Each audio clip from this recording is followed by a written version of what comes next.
There's probably going to be some bad language in this, so you might not want to let the kids watch.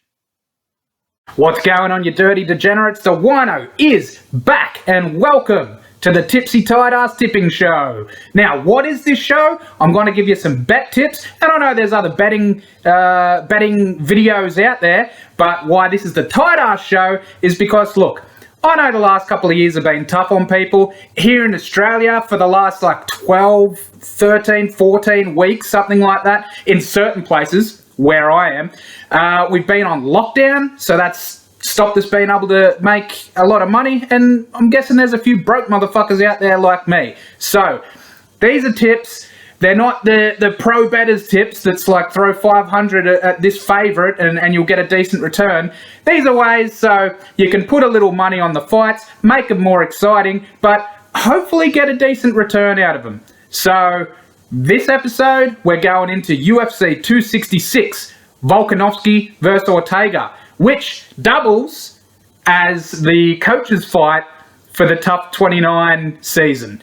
So, going straight in, let's look at the main event.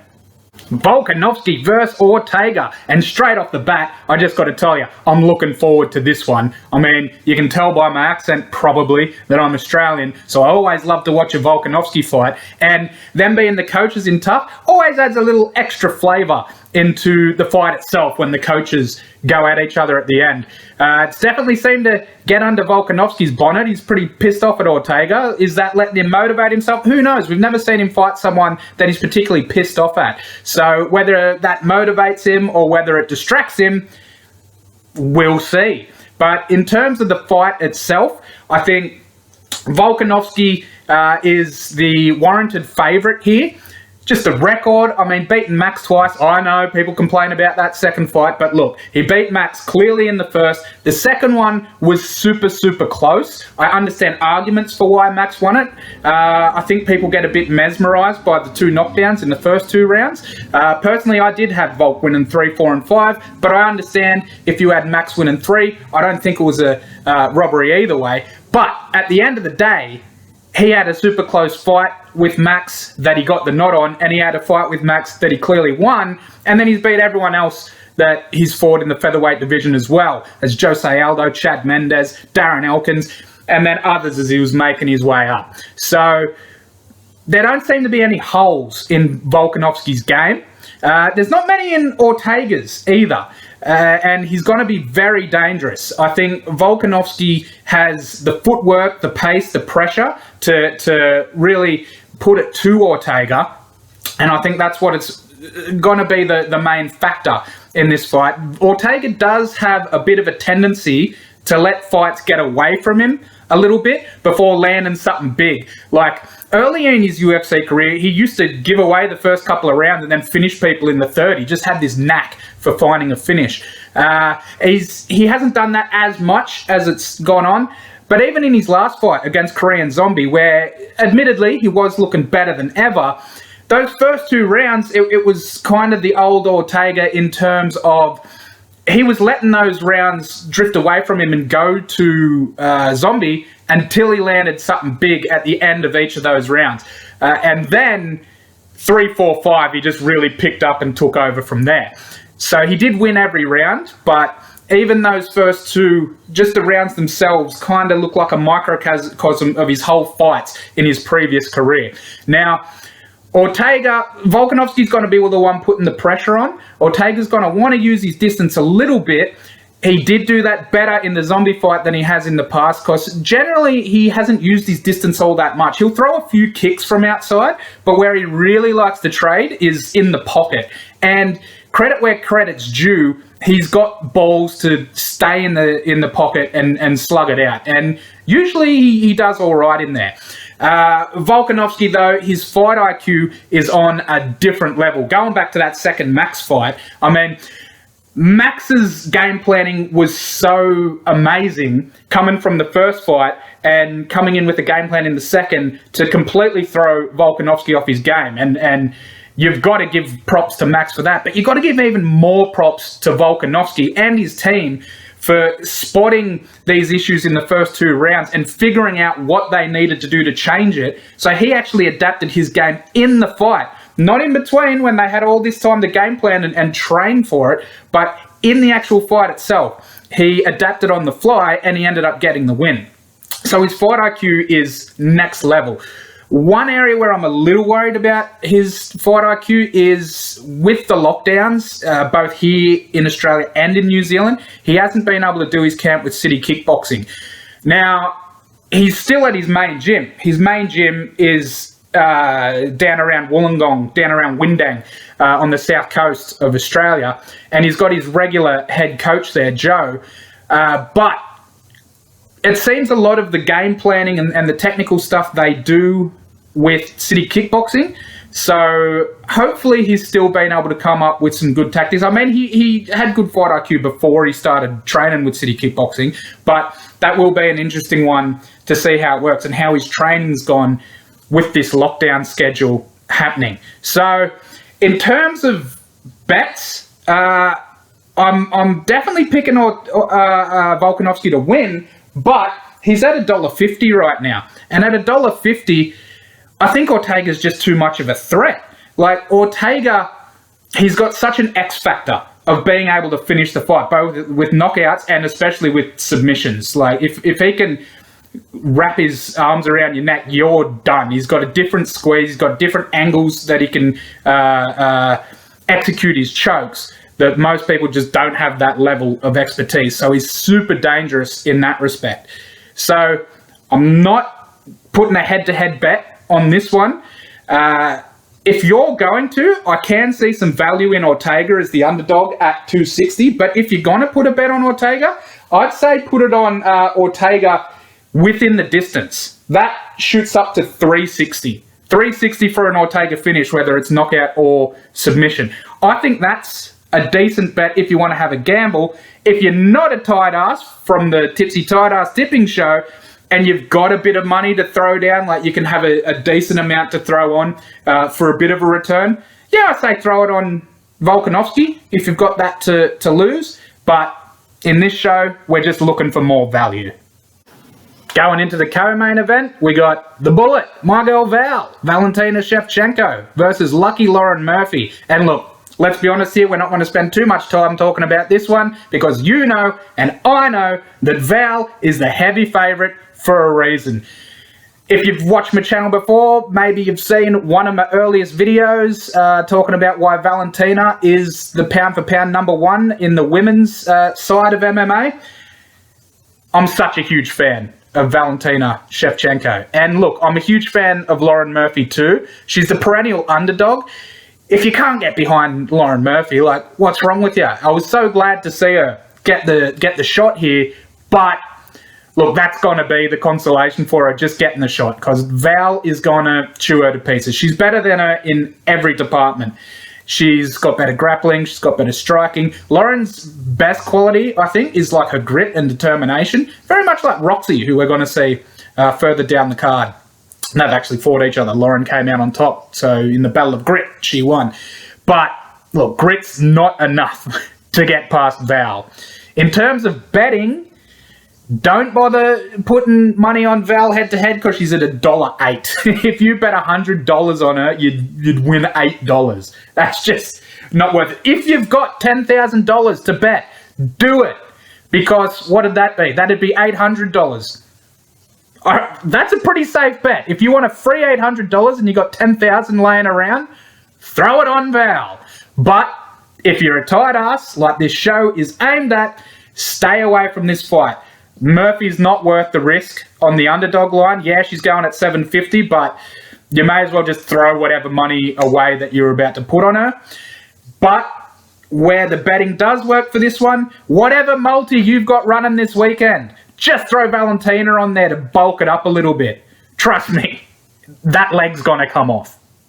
So that's the main and co-main behind us. And generally, when I'm doing this show going forward, I'll probably just jump around the card from here on, looking at different fights where I'm seeing value or like good underdogs, things like that, props and whatnot. But I feel like I do just have to quickly talk about Nick Diaz versus Robbie Lawler, even though I'm not necessarily going to give you any betting tips on this one because, honestly, there's just too many intangibles around it. But it being such a huge fight and a big reason a lot of people are coming to watch this card in the first place, I thought I'd better just touch on it. Now, look, if it was just a regular fight, I'd probably be backing Nick in this one, mainly on his volume and that he works straight punches more than Robbie's big looping ones. Robbie's got a lot more power, more one-shot knockout power, but Nick's got that cardio-killing pace and wears you down with little pop, pop, pop, pop, pops, which aren't pleasant, by the way. But the main thing about those is he gets you to react to them, open your guard up somewhere, and then he actually does load up and throw, like, a big hook to the body or a big straight right to knock you out.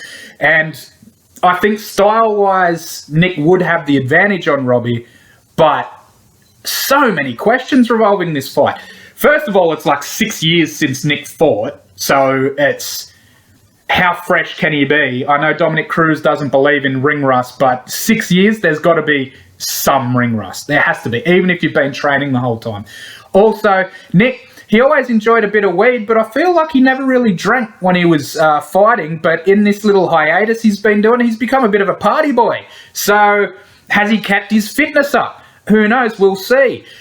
And then the other thing is he did make a bit of a weird interview earlier this week where, he was talking about, some problems with his mental game and how he never really liked fighting, and that's not quite what he said, but that's what a lot of people have read into it, and they're questioning whether he's going to be able to bring it in this fight. Like, maybe he's just here for a payday. He doesn't care about winning.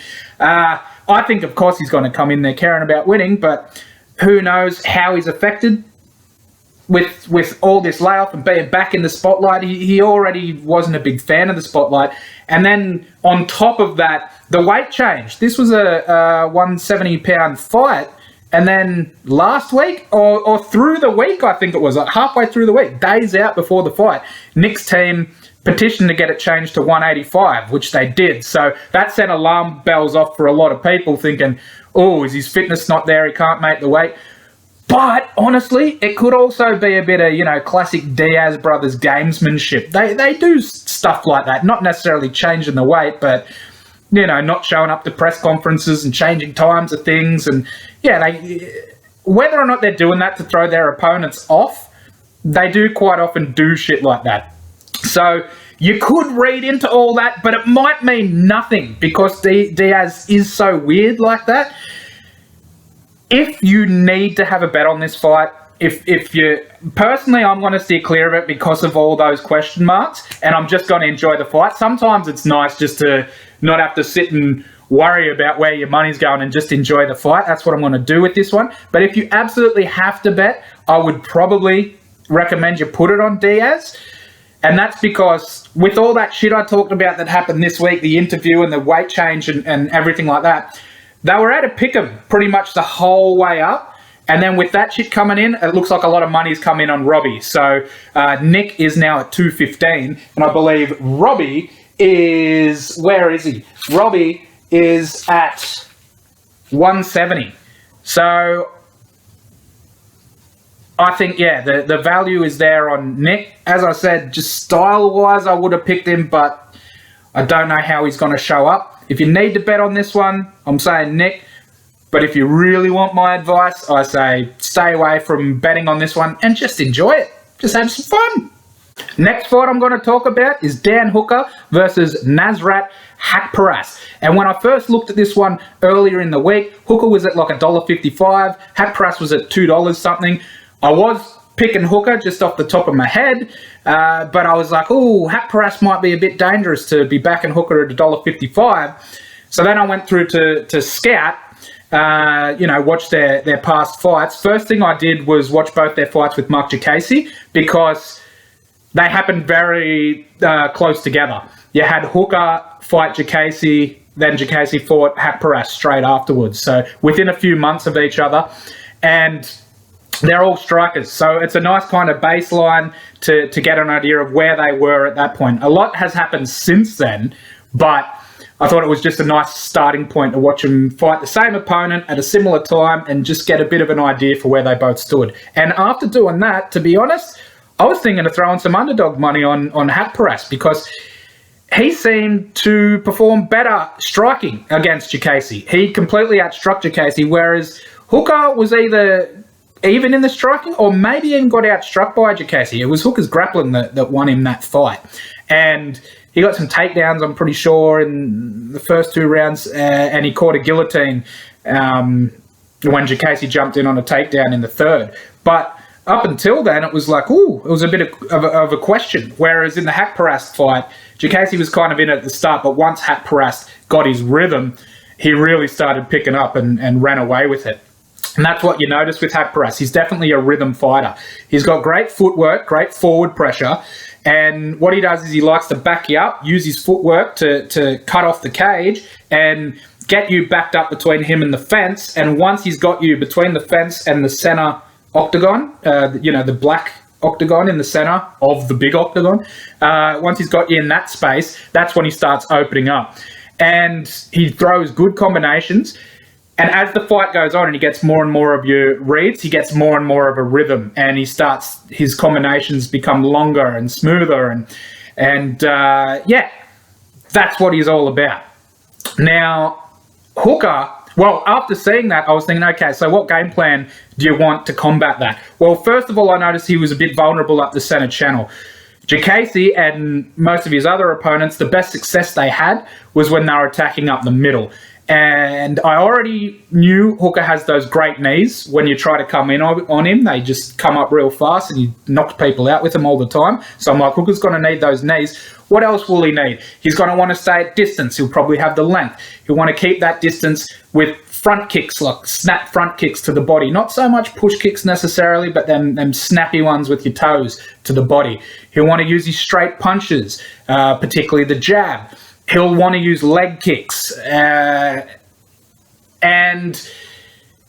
he's gonna want to keep upsetting the rhythm. Like, keep him on the outside with those push kicks and leg kicks. As soon as Hat Perez tries to come in, leg kicks to either make him stumble, throw those knees, or catch him with straight punches coming in. Once that distance is closed, uppercuts, hooks to the body, elbows.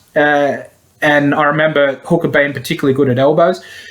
And I thought that's the type of game plan you're going to want to have to upset Hat Perez's rhythm and get the win over him. And I was like, I know Hooker's got some of those skills, but has he had a fight where he's used that game plan? And I went through and I watched his fights, and honestly, I saw 2 of them where he used that exact game plan, and he did it really fucking well. Gilbert Burns, who's a great fighter, he's not as good at lightweight as he is at welterweight, but he was still bloody good at lightweight, and that's exactly what Hooker did, just picking him apart from the outside, knocked him down with the straight right when Gilbert tried to come in on him. He opened up his finishing combination with a heavy left hook to the body and then a right hook upstairs, and that knocked Gilbert down, and then he finished with a few punches. And the other fight where he pretty much used the exact same game plan was against Lawler Quinta, who Hooker didn't knock him out, but he just dominated him from start to finish. He stuck to that game plan and picked him apart, really, just beat the shit out of him. So watching those two, because I knew Hooker had certain skills, but you don't remember every fight someone's had. And even when you remember the fight, they quite often happen different in your memory, and then you rewatch it and goes, oh, that's a bit different than what I thought. So watching those two, I was like, shit, that's the exact fucking game plan that I just thought you'd need to beat Hat Perez, and he's just shown that he can do it really well against 2 really good dudes. Like, Quinta and Burns are at least at the level of what Hat Perez got up to now.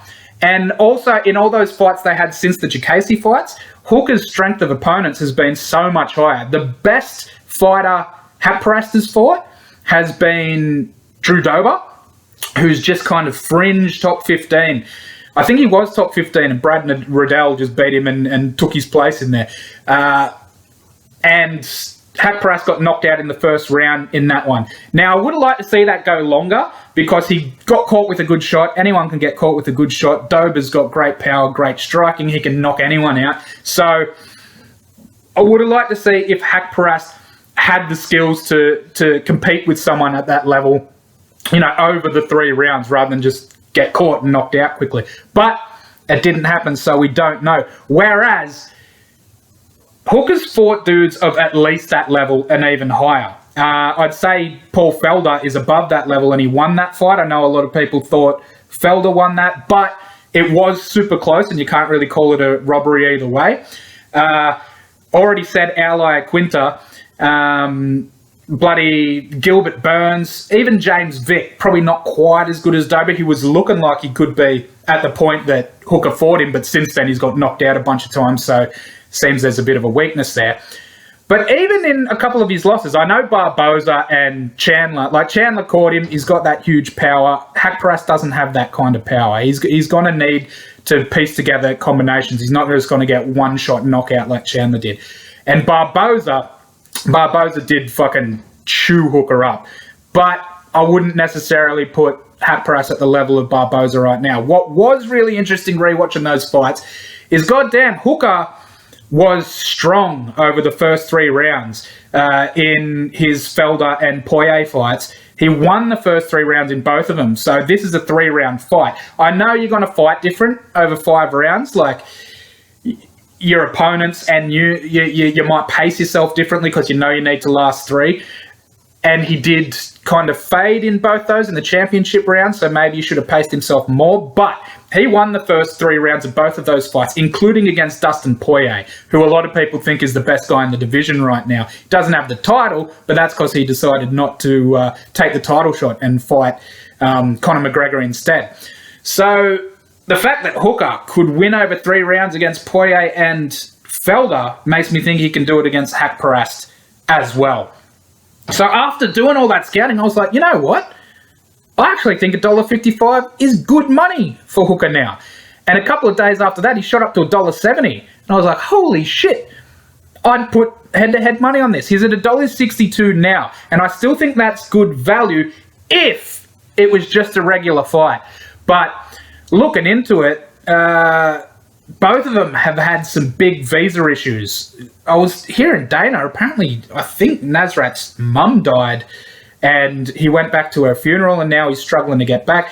Hooker, as I've already touched on, with us in Australia being in lockdown, them in New Zealand being in lockdown, he couldn't really train, he couldn't really get his visa. He didn't show up in America till like the day of weigh-ins, like yesterday or something like that. So even though they both had issues, you don't know who it's going to affect more. You don't know how much jet lag's going to be playing a part. Hooker's got to come further. He couldn't train properly because they weren't giving exemptions to train in locked down New Zealand.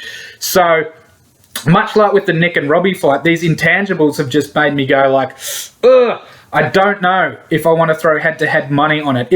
If those things don't spook you as much as they're spooking me, I say fucking throw money down on Hooker because, yeah, in terms of just straight up fighting, I'm pretty high on him winning this fight. Now I'm quickly going to touch on 2 fights that I thought on paper the underdogs look good, and I was thinking of throwing something on them, but then once I scouted the fights, I was like, maybe I'll steer clear. And as much as I hate to say it, the first one is Roxy versus Tyler Santos. I love Roxy. I wish I could recommend putting some money on her right now. If you don't love Roxy, you got to be a piece of shit. She's so positive. She's such a sweetheart. She doesn't have a bad word to say about anyone. She overcomes adversity. She's always the underdog. She's so lovable. The happy warrior. And the reason I thought it could be worth a gamble, one, I've made some great money on Roxy in the past because she's got this knack for being a big underdog against up-and-coming prospects and beating them. And this looked like another one like that, especially when you look at their record. But when I looked at Roxy's record, I was like, but those up-and-coming prospects that she upset were all strikers. And when you look through her history, strong grapplers almost always beat her. The up-and-coming prospects that she beat, it was Antonina Shevchenko, Macy Barber, and Andrea Lee. Andrea Lee's a bit higher than those other 2. She's a bit more established, a bit more well-rounded game, but still, she's mainly a striker as well. And Roxy used her grit and her wrestling to kind of grind out all three of them, whereas she pretty much got smushed in the grappling by Sarge and Nico. Sarge is in Sajara Eubanks and Nico Montano.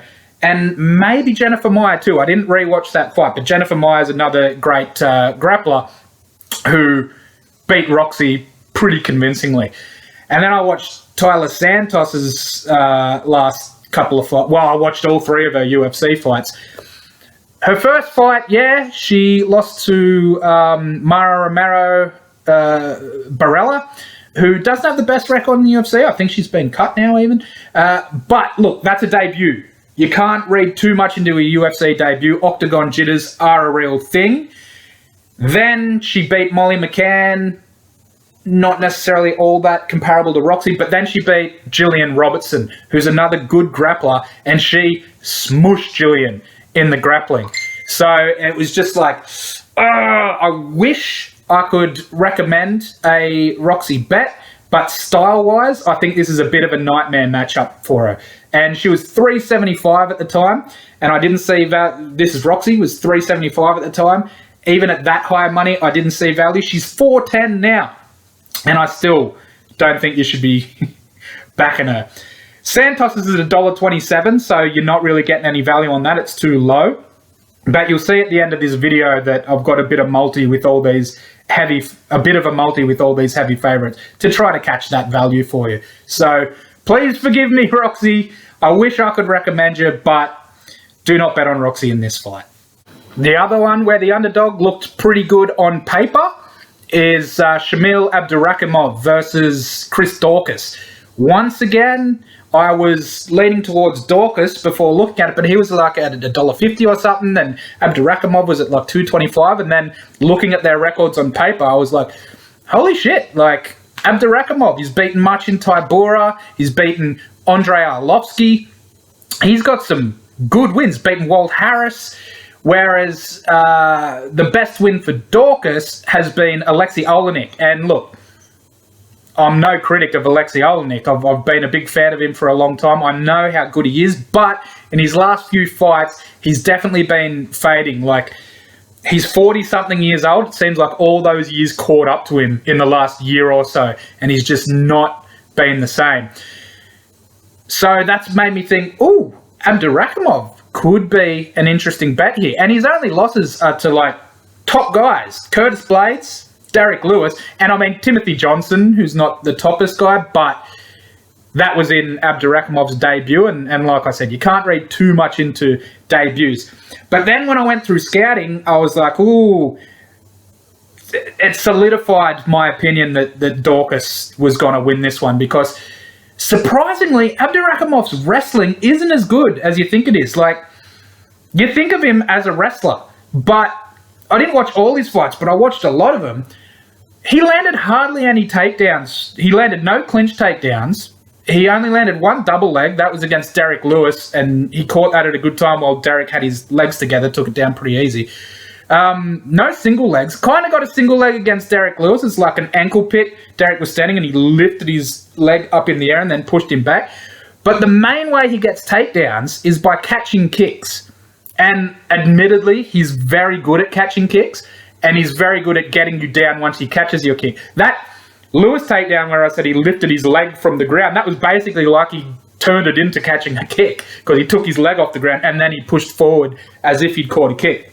And that is the main way I was going to say only way he got takedowns, but like I said, he did get that double leg against Lewis. But in the clinch, he was pretty weak. He didn't get any clinch takedowns, like I said. He got taken down from the clinch twice by Arlovsky, and Lewis took him down as well. That's how Lewis ended up beating him. He faded in the fourth round. That's another thing. Abdurakhimov tends to fade by the third. And it's surprising that he does, because he's got a really low output, and he doesn't use up a lot of his gas in wrestling. Like, he doesn't spend a lot of time in the clinch. So it's like, why are you so gassed? Your output hasn't been high enough for this. But on the upside, like I said, he's very good at catching kicks and getting takedowns from there. Once he gets you down, he's great at staying on top. It's hard to get up from underneath him. So Haven't really seen too much of Dawkis against wrestlers once they get on top of him. It'll be interesting to see how he deals with if Abdulrakimov does get him there. But the other noticeable thing about Abdulrakimov was his wrestling wasn't as good as I thought it was, but his striking was kind of better. It's deceivingly good because he's got that really low output, but he outstruck pretty much everyone he fought. Derek Lewis, he didn't really want to engage in the striking because he was so afraid of that power, but he completely outstruck Marcin Tybura. He outstruck Andrei Arlovski, surprisingly, completely outstruck Chase Sherman, and these are guys you'd probably expect to have better striking than him. The thing about his striking, as I said, very low output, but his defense is good. First off, it's good in that he stays all the way out until he wants to come in. So it's hard to get strikes at him from the outside. And when he comes in, he throws one or two and then he's out again. And he's got good defense. He moves his head well. He stops himself absorbing a lot of punishment. And he's got huge power in his hands. Knocked out Tybura with, I believe, a right hook. Knocked out Chase Sherman, hit him with like a left hook, right hook combination. Knocked him out. And back to the wrestling, I already talked about how he went against Blades and Lewis. Arlovski and Lewis, but against Blades, who's the superior wrestler, Blades absolutely smushed him. It wasn't even close. He just took him down at will and just hammered on him for 3 rounds. That fight was nowhere near a close call. So this is Abdulrakimov. His wrestling's not as good as you think, but his striking's kind of better than you think. He's got a really low output, but not a great gas tank, so he ends up gassing, and he tends to win fights you don't necessarily expect him to win. So that's why I was like, ooh, maybe put some money on him. But looking at Dawkis has a lot more output. He throws in combinations. As I said, Abdulrakimov throws 1 or 2 punches at a time, whereas Dawkis really works his combos more than most heavyweights. Like, he's got a higher output than most heavyweights. And this is for both of them as well. Dawkis has amazing accuracy. They both have good accuracy. Abdulrakimov lands when he wants to land for the most part. But I'm more impressed with Dawkis' accuracy because he keeps that accuracy in combos. His first fight in the UFC, I remember, like, he landed this combination and he's still hitting the dude as he's going down and still landing every strike he's throwing. That was against Parker Porter. He hasn't really struggled with anyone in the UFC. He's had some losses before the UFC. The one loss that I was able to watch because it was on Fight Pass was against Zhu and Yanwu. And he was dominating Zhu in the first round, almost finished him. And this is the interesting thing about his cardio. We know Abdulrakimov's got a bit of a cardio problem. We don't know if Dawkis does or not because he tends to finish his fights early. And quite often when there's a guy who always finishes his fights early, they fade once they finally get to that 3rd round.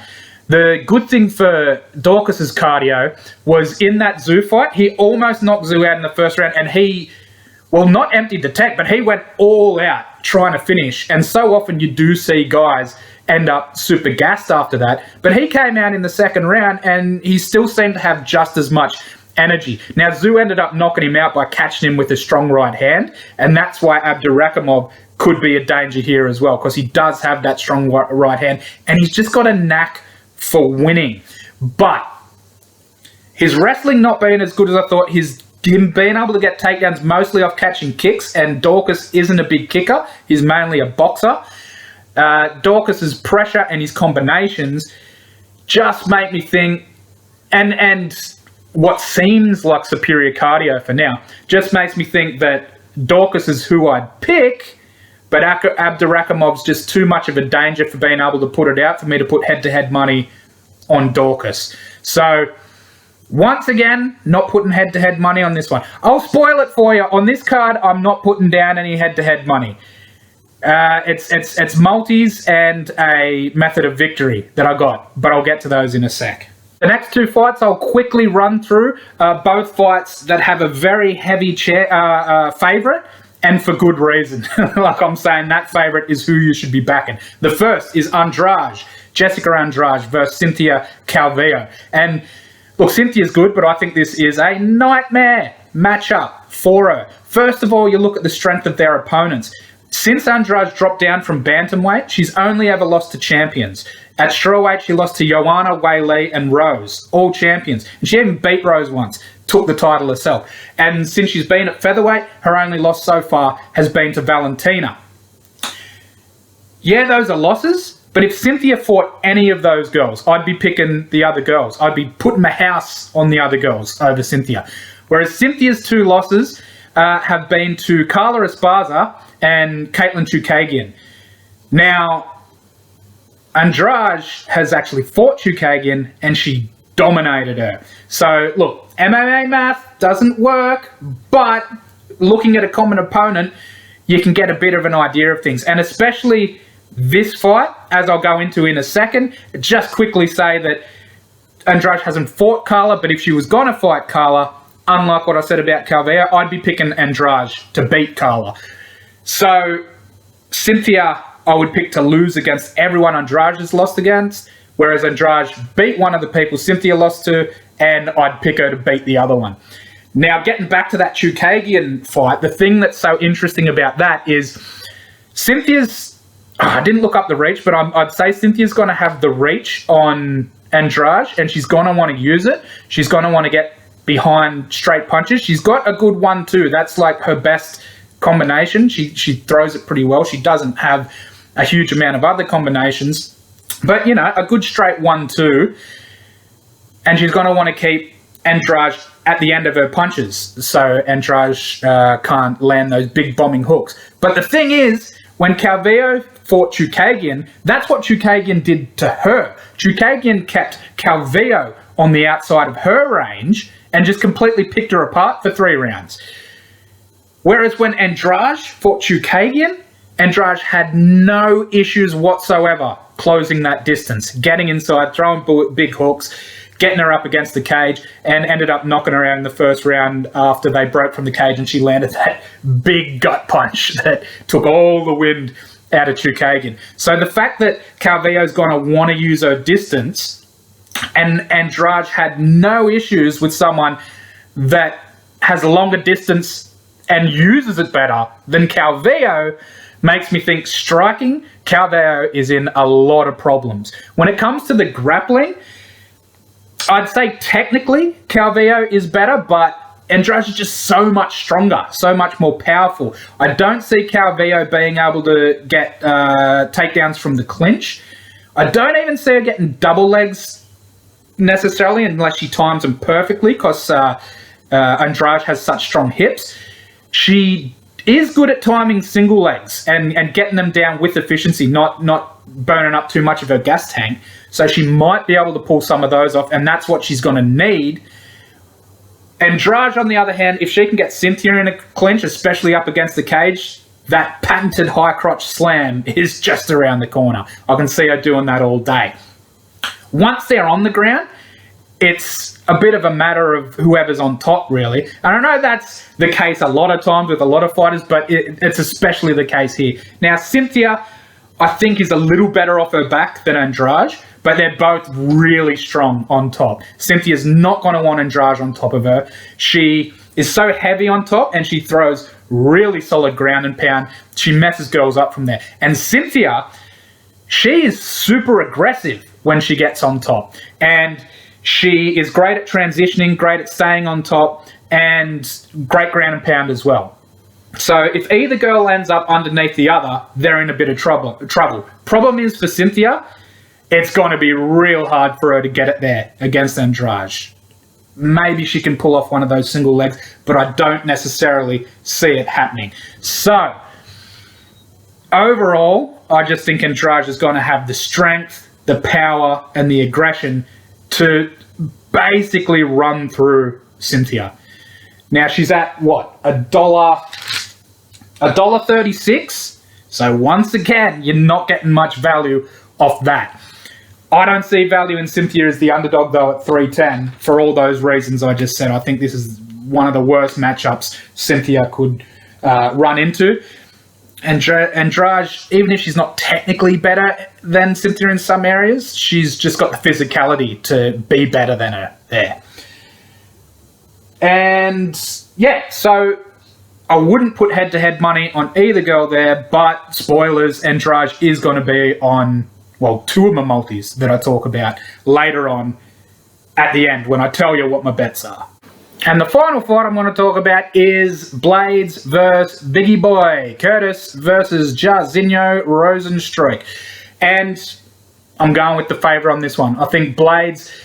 You haven't seen Jairzinho come up against someone with the wrestling of Blades. I can see him smothering Jairzinho. I think he's just got the way more well-rounded game. And the only people to beat him are the top of the top. Lewis and Ngannou. And that's where Biggie Boy does have a chance, though, in that the times Blades has lost, it's because he's got caught with a big bomby knocker from one of these one-shot power guys, Lewis and Ngannou. I know in the first fight against Ngannou, it went the full 2 rounds, well, not the full 3 rounds, but it went full 2 rounds and it got stopped in between rounds with a cut, so it wasn't quite the catching with a knockout. But once again, that was both of their debut. Francis hadn't evolved so much yet, and neither had Curtis. But now, yeah, if you can't catch him with a strike coming in, he'll generally dominate you with wrestling. He might even beat you standing up like he did to JDS, knocked him out on the feet. And Biggie Boy does have that Lewis and Ngannou power that he can catch you with one shot and put you straight to sleep. A lot of heavyweights do, but these, like heavyweights have power, these are guys with particular power at heavyweight. So, Blades, I'm definitely picking a win, heavily. Once again, $1.36, not much value there, but I do see a little value on Rozenstruik as the underdog. Just head-to-head bets on Rozenstruik, he's at 350. He's at 350 to win, and I can see it happening. But what I think's even better than that is Rozenstruik by knockout. And that's at 425. So if Rozenstruik's going to win, I think it's going to be a knockout. And it could happen. There's quite a good chance of it. So that is an underdog area where there's some great value, and I'd say it wouldn't be a bad bet to throw a little something on a Rozenstruik. Well, just a straight up win, but especially a Rozenstruik knockout. Thanks for the breakdown, Wino. But hey, so far, you're telling us where not to put our money. Where should we put it, I hear you ask? Well, I'll tell you, young man.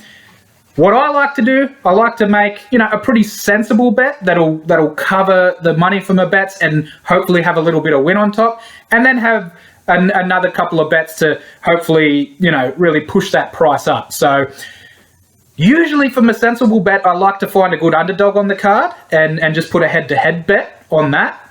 Last time I did a prediction, it was Daniel Rodriguez, and he got up. I was happy about that.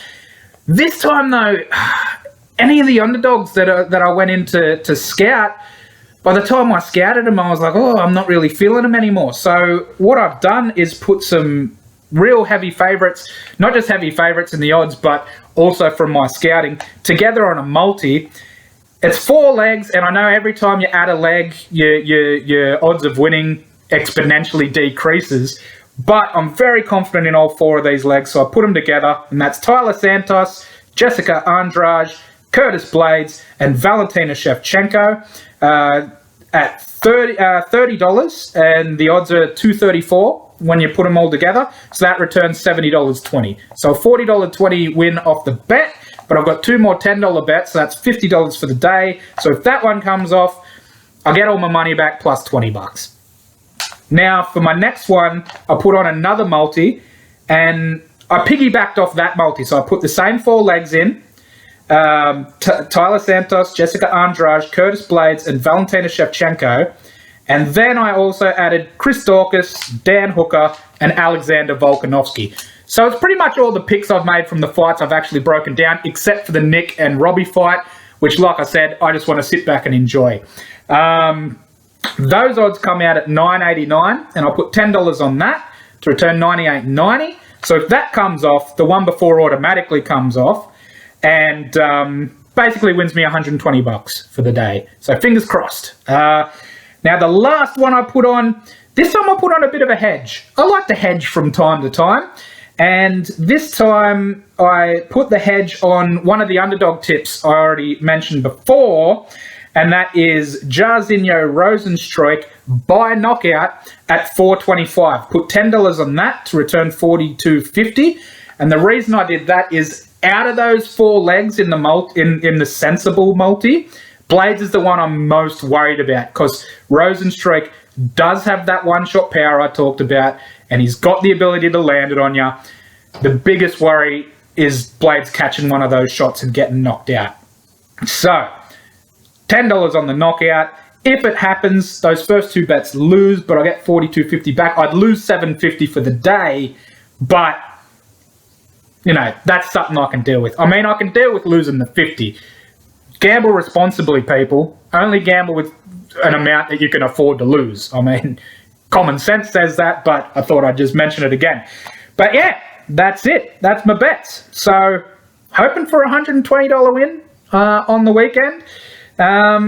And hopefully you can get some value out of my tips too. Whether you follow the actual money I put down, or you go against some of the advice I didn't say, he's talking shit, I'm going to bet against what he said. Or if you just go with some of the other tips that I said that I didn't actually put money on. No matter what you do, I hope you enjoy the fights this weekend, because goddamn, what a card we got ahead of ourselves. Getting a little too tipsy here. Alright, I'm the Wino. Thanks for sitting in on the Tipsy Tight Ass Tipping Show, and I'll catch you next time.